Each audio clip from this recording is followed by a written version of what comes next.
Marie! Marie! What? Babe, can you go get me some more Cubanisto? I don't have any more Cubanisto, please. Pardon? Mais ça va pas ou quoi? Mais va le chercher ton cubanisto! Et lui, non? Il est fou, mais je crois pas. Merde.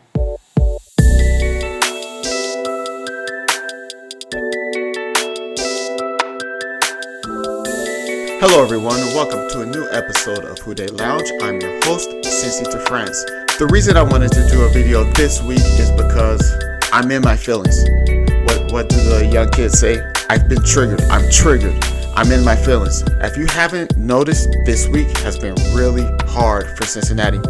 We've been taking a beating. If you're not a sports fan, just know Cincinnati's been being talked about a lot now, for no fault of our own. We didn't even do anything. We haven't done anything. We haven't played a game. We haven't lost a game. We haven't won a game. We've just been taking a beating from national media. Now, I know a couple of things that you're not supposed to do. One is you're not supposed to take things personally. The second is don't beef down. And I'm going to beef down. I'm talking to you, Fox Sports, and I'm talking to you, ESPN. I know, but Cincy to France, you're Who Dey Lounge. What are you beefing down to Fox Sports for and ESPN? Well, I feel like I have to defend my city. At a certain point, even if I'm up here and ESPN is here and Fox News is here or Fox Sports is here, I have to defend my city. Nobody, especially, is defending Mike Brown. I can't believe this. It got so bad this past week that I'm going to sit on here and this whole video is going to be me kind of defending Mike Brown. And the big debate is if Joe Burrow should try to not get drafted by the Cincinnati Bengals. One person in particular, Mark Schlereth, and he said, and I shit you not, Joe Burrow should absolutely try to not be drafted by the Cincinnati Bengals because he watched an episode of Hard Knocks. He said that during the episode of Hard Knocks, after a tight end got injured, Mike Brown in a meeting suggested to the coaching staff, to Marvin Lewis and the coaching staff, that a linebacker should be moved from linebacker to tight end because they were dealing with some injuries at the time. Mark Schlereth said at that moment, he said click, and he cut off the TV and he was like, oh, well, that's when I knew Cincinnati wasn't going to win anything. Oh, it's the worst run organization in a row, which is some BS. Listen, Mark, I don't even know which season you're talking about of Hard Knocks that you're talking about. So let's say this happened, stink, in 2009 during the 2009 season of Hard Knocks. Just so you know, Mark Schlereth, the Cincinnati Bengals in that season went 10-6, and for the first time in franchise history, they swept the division, the AFC North. If that were the New England Patriots, you'd be like, oh, but they're geniuses, and they find people to fit their system, and they find people to do multiple things. There was a linebacker playing fullback, a number 51 playing fullback, and all the commentators would say is, oh my God, Belichick did it again.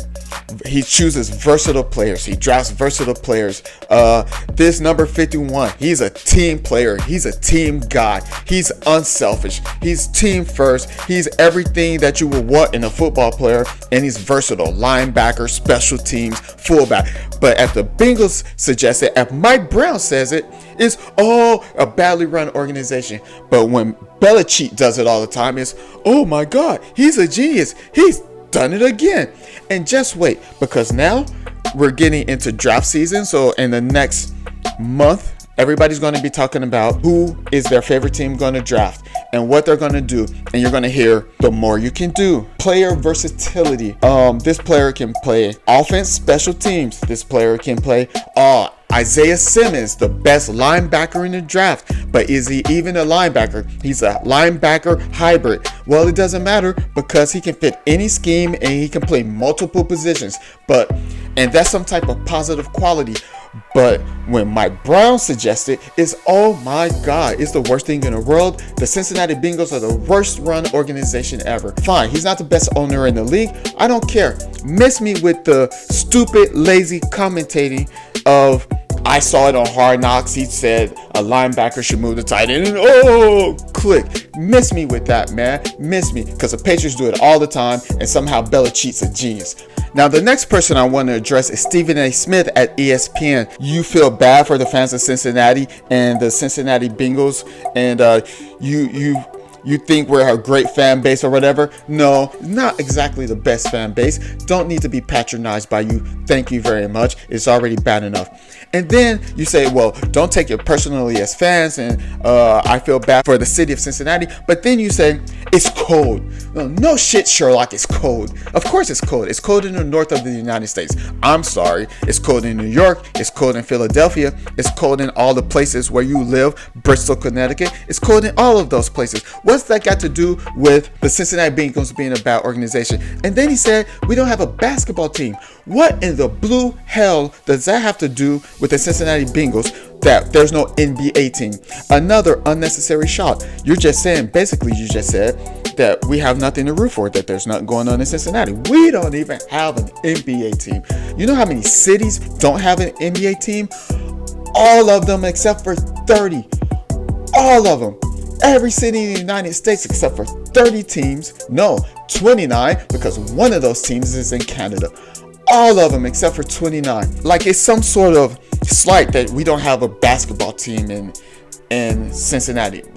What? We used to have an NBA basketball team. I wish we had another NBA basketball team. The Cincinnati Kings, the Cincinnati Royals. I would love to have the Royals back in Cincinnati. But you know what? We don't. But what the hell does that have to do with the Cincinnati Bengals or the city of You're just throwing unnecessary shots. And then you threw another unnecessary shot talking about the University of Cincinnati, saying, well, we don't have a basketball team at the University of Cincinnati. We got to go all the way to Louisville. What? First of all, Lexington's closer than Louisville. So if we wanted a team, we would just root for the Kentucky Wildcats. And what do you mean? Cincinnati is a great basketball school. And then did you forget about Xavier, another basketball team in the city of Cincinnati? What in the blue bleep hell?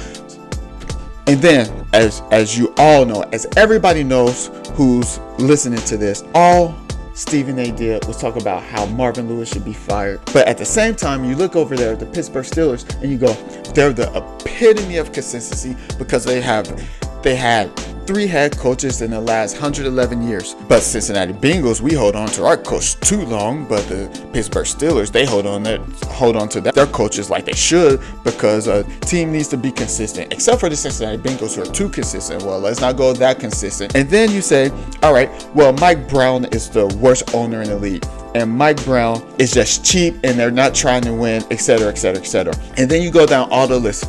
But then you talk about Jerry Jones, and let's be clear, this is not a shot at the Dallas Cowboys or Jerry Jones, especially Jerry Jones, because he and I share a birthday. So Jerry Jones, maybe if you get this message, happy belated birthday from a few months ago. We share the same birthday, so next time maybe you can send me some swag, I can send you some swag. We can get in touch and we can celebrate our birthdays together. How about that? Yes? No? Okay. Anyway, you'll look at Jerry Jones and you'll say, it's his team, it's his money. He's spending the money the way he wants to. He's trying to win, blah, blah, blah, blah, blah. But Mike Brown does similar things and you go, they're the cheapest organization in the world. And when you talk about Jerry Jones, it's Jason Garrett. Jason Garrett and any potential head coach for the Dallas Cowboys know who Jerry Jones is when they take the job. The players know who Jerry Jones is when they go and they sign a contract with Jerry Jones. They know and they accept he's going to meddle in the football organization. He's going to meddle in the plans and with the coaches, and that you just have to accept that when it's Jerry Jones. Well, you know what? All the coaches who accept jobs with the Cincinnati Bengals know who Mike Brown is as well. All the coaches who accept jobs know what they're getting into when they come to the Cincinnati Bengals organization. They all know. They don't need to be reminded. They've heard the stories. They see what's happening. They see what the organization is like. And it is very difficult. It's been very difficult over several decades to find a coach who will work well with Mike Brown and be able to succeed and win with Mike Brown as the owner. And you know who? We found that coach. We had a coach. We had Marvin Lewis, who won consistently in Cincinnati with that same bad owner that everybody's bad mouthing all of a sudden. in that same horrible city where it's cold and there's no NBA team, we had a coach, Marvin Lewis. And what did Stephen A. Smith said? He was down there, he was pounding the pavement saying that Marvin Lewis needs to be fired. He's saying, I don't think Marvin Lewis is a bad coach, but he's been on the job too long, he should be fired. Because then you put pressure on the fans. Fans are trying to put pressure on Mike Brown. And you know what? Another reason I don't necessarily mind Mike Brown, he does what the bleep he wants to do. It's his team, it's his money. He does what he wants to do. You know what? Isn't that what everybody says? You know, if I'm rich, I'm going to do what I want to do, and I'm going to do what I want to do with my money. You don't even have to be rich. This is my money. You just got paid. You got $100 spending money, and then somebody comes and tells you, hey, that $100, you need to do this. You're not going to appreciate that. You're going to say, this is my money. I'm going to do what I want with it. Jerry Jones, have no problem with that. But somehow for Mike Brown, the same standards don't apply. Anyway, Marcellus Wiley on Fox Sports, and he pointed out something very important, that a lot of people, you know, we jump into the stereotypes, we jump into the things that we hear like Stephen A. Smith says, and we just, because he says it loudly, that we should listen to him. He's just loud wrong.